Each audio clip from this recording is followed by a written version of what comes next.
Pernah Nabi SAW berbaring di rumah beliau. Pada saat Ummahatil Mu'minin radhiyallahu anhunna sempat meminta pada saat itu kenaikan nafkah, maka Nabi SAW menghajar mereka.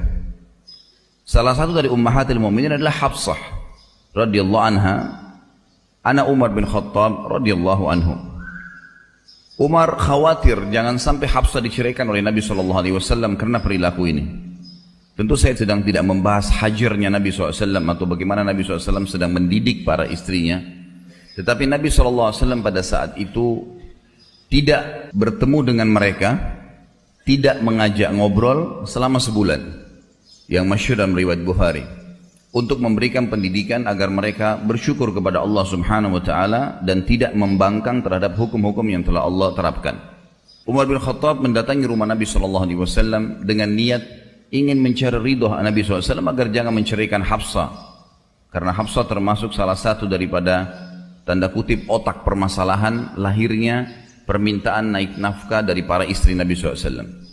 Waktu Umar bin Khattab masuk ke rumah Nabi SAW dan Nabi SAW lagi berbaring, tiba-tiba spontan waktu Umar bin Khattab masuk rumah Nabi SAW, tiba-tiba meneteskan air mata, menangis karena melihat kondisi Nabi SAW. Rumahnya sederhana sekali, hanya ada beberapa perabot, dan beliau SAW tidur di atas sebuah tikar. Tikar ini ada bolongnya sehingga membuat sisih tanah di rumah Nabi SAW, karena zaman dulu nggak ada keramik, tanah saja, itu sempat menyentuh sisi kanan tubuh Nabi SAW dan mengotori baju beliau. Sambil beliau pun tidur tidak menggunakan bantal karena meletakkan telapak tangan beliau saja di bawah pipinya.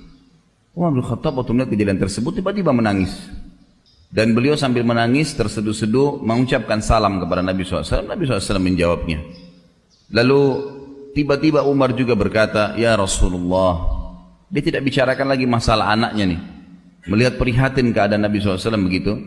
Sungguh Kisra, raja yang berkuasa di Persia, salah satu negara adik kuasa pada saat itu, dan Kaisar di Romawi, negara yang lain berkuasa di dunia ini. Ada dua negara yang berkuasa pada saat itu.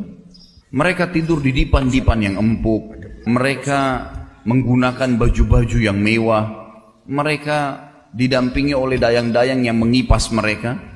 Mereka juga duduk di sekitar mereka penuh dengan buah-buahan dan beragam macam makanan. Sementara Anda utusan Allah, Nabi kami, Anda adalah raja kami, seperti ini keadaannya ya Rasulullah. Artinya kok sederhana sekali, dan sampai tidur pun berbekas-bekas tanah di sisi kanan Nabi SAW. Perhatikan apa yang Nabi SAW jawab, teman-teman sekalian. Dan ini yang menjadi pemicu awal kenapa kita bahas masalah kalimat yang saya bilang rahasia nanti. Nabi SAW duduk darinya baring, lalu berkata, "Wahai ibnu Khattab," wahai anaknya Khattab, maksudnya Umar, "apakah kau masih ragu dengan apa yang telah selama ini aku sampaikan? Apakah kau masih ragu wahai Umar bahwasanya mereka memiliki dunia, tadi orang-orang yang kamu sebutkan itu, dan kita memiliki akhirat? Apa kau masih ragu semua dengan janji-janji Allah dan semua ancamannya sampai akhirnya kau berkata seperti itu? Ketahuilah wahai ibnu Khattab, Islam ini akan sampai ke seluruh pelosok muka bumi ini, baik dengan kemuliaan atau dengan kehinaan." Maksudnya akan masuk Islam orang yang mulia, dan yang menolak pun akan dengan terhina masuk ke dalam Islam. Akan masuk akhir zaman nanti seperti itu. Ini kurang lebih pemicu awal kisah ini. Juga yang lainnya adalah riwayat Bukhari, Khabbab bin Arat radhiyallahu anhu, sahabat Nabi yang mulia, seorang mantan budak di Mekah dulu, datang kepada Nabi SAW di Mekah, mendekati beliau lagi di depan Ka'bah, kemudian menggunakan jubahnya sambil berdoa kepada Allah Azza wa Jalla. Khabbab bin Arat waktu itu baru saja selesai disiksa. Tahu bagaimana bentuk siksanya orang-orang Quraisy kepada Khabbab? Luar biasa. Kisahnya adalah bagaimana kita tahu luka dan sakitnya Khabbab radhiyallahu anhu ini waktu di zaman khilafahnya Umar bin Khattab. Saya akan kembali ke kisah tadi. Umar bin Khattab waktu jadi khalifah sempat bertanya kepada Khabbab, "Wahai Khabbab, siksaan apa yang paling menyakitkan bagi kamu yang dilakukan oleh Quraisy?" Khabbab nggak ngomong apa-apa. Beliau mengatakan, "Inilah Amir Mu'minin." Dibuka bajunya, jadi tulang belakangnya Khabbab dari leher sampai ke tulang ekornya, di sebelah sisi kirinya itu ada lubang yang dalam sekali, dari atas sampai ke bawah. Lubang yang dalam yang kalau dimasukkan telapak tangan bisa masuk. Dalam, berwarna merah kehitam-hitaman seperti luka bakar. Dan ini sudah berjalan sekian tahun ini, sudah sekian belas tahun terjadi ini. Umar bin Khattab itu langsung menangis. Teteskan air mata sedih melihat, apa yang mereka lakukan dengan kau hai Khabbab sampai seperti ini tubuhmu. Maka Khabbab berkata, wahai Amir Mu'minin, waktu awal-awal Islam diiklankan dan saya termasuk penganut awal Islam, mereka orang-orang Quraisy membuka bajuku, kemudian meletakkan batu-batu yang runcing dan tajam di padang pasir yang sengaja mereka tancapkan di dalam tanah dengan kokoh. Kemudian kedua kaki saya dipegang, kedua tangan saya lalu saya diseret dengan cara keras di atas batu-batu tajam tersebut sampai akhirnya belakang saya bolong seperti ini. Waktu masih netesin darah baru selesai disiksa seperti itu.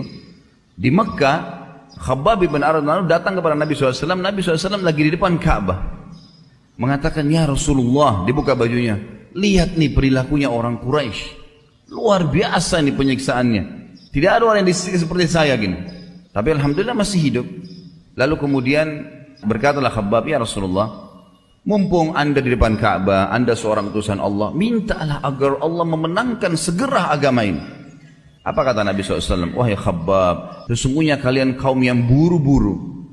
Wahai Khabbab, demi zat yang ubun-ubunku dalam genggamannya, Allah Azza wa Jal akan memasukkan agama ini ke seluruh pelosok muka bumi ini, baik dengan kemuliaan atau dengan kehinaan. Pasti orang akan masuk menerima agama ini karena kepintarannya, kecerdasannya, atau dia akan masuk Islam dengan terpaksa pun nanti di akhir zaman. Dan wahai Khabbab, Allah Azza wa Jal akan menyebarkan Islam sampai-sampai seorang wanita jalan dari Hadramaut menunggangi unta sendirian, tidak didampingi oleh siapapun, menuju ke San'a.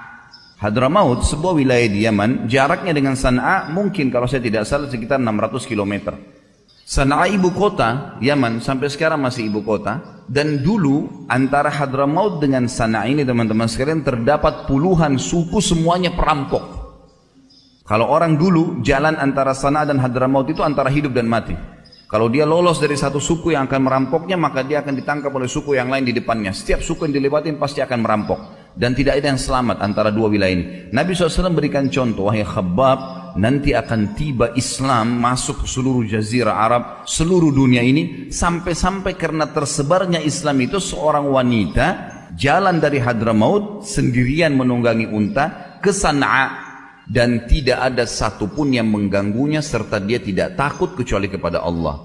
Kata Khabbab, demi Allah saya menyaksikan sendiri. Karena Khabbab hidup sampai di zaman Umar bin Khattab, zaman Khulafaur Rasyidin. Maka kata Khabbab, demi Allah saya menyaksikan apa yang Nabi SAW ucapkan itu. Wanita jalan dan tidak ada satupun yang mengganggunya serta dia tidak takut kecuali kepada Allah.